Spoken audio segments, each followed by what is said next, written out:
You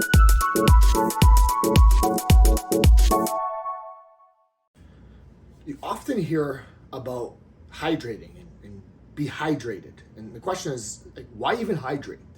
And I think the non, it's hard to know for sure. I think you hear it often, and without knowing a lot about the body, you might not know why you need to hydrate, right? You might just hear it's good for you, it's good for your health. And the truth is that the body, most of your body is made out of water, which means that you have to maintain that water, which means it helps in a lot of the functions that occur in your body. For example, your muscle is about 70% water, right? And a lot of functions rely on having the right water, the balance, etc. It's one of the catalysts, let's call it, in your body. Now, low hydration levels can cause more stress. For example, less water in the blood makes it more thick, makes your heart have to work harder, makes your kidneys have to work harder. It makes your organs a little bit more challenged.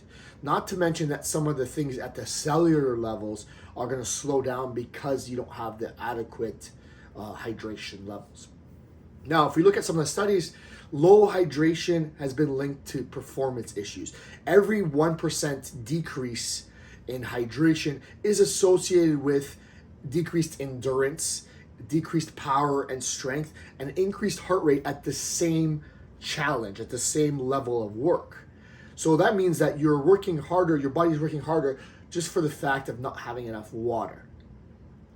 So you want to make sure that you're keeping hydrated. And some of these studies come from more athletes and the like, but it's something that can be deduced into what you're doing as well. Now, at a base level, if I'm talking some of the benefits of being adequately hydrated, it's going to prevent things like UTIs. It's going to reduce the risk of headaches, or maybe even the magnitude of headaches. It's going to improve constipation. It's going to get rid of some of the dizziness, confusion, kidney stones, skin conditions, low health. These are all associated with being dehydrated. And there's even some links to being dehydrated and increase weight, like weight gain. On the very extreme scale, let's say you haven't been doing it for a while, or maybe you're going outside and you're competing, you're doing a bunch of events in a day, maybe even it's for fun, but you're not hydrating. You're going to have some things that are happening because you're not hydrating. You're going to feel a weak pulse, a rapid pulse. You're going to feel lethargy. You're going to feel confusion. And these are some of the signs that you might be in danger. And one of the ways to best know if you're drinking enough water is to use your urine, the urine color. You'll often see these scales online from like a clear to a dark brownish yellow. You want it to be about the color of straw. This is sort of if it's an 8-point scale, it's probably like a 1 to 3 is the clear to the yellowy. It's this straw color that is what you want to aim for. For most people from the studies that we have seen, you need about 2.2 liters as a female, 3 liters as a male in total amount of liquid for the day.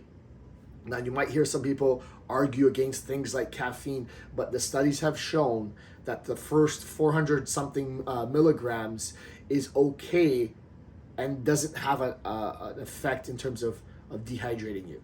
There's a net hydrating effect with caffeine. The water that's in the caffeine or the coffee is more than the water that you're going to lose because of diuretic properties. So consider that's part of your hydration. Now, if all you're having is coffee, then you're probably going to have an issue. So what you want to do is pair up every coffee you have with a glass of water, and there's no risk at all.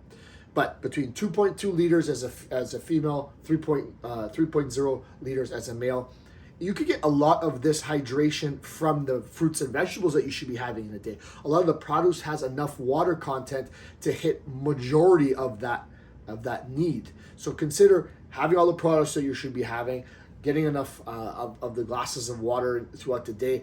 But if you have to do something to get hydrated, anything is going to go. Liquid is going to help. But the ideal scenario is you have more water than anything else.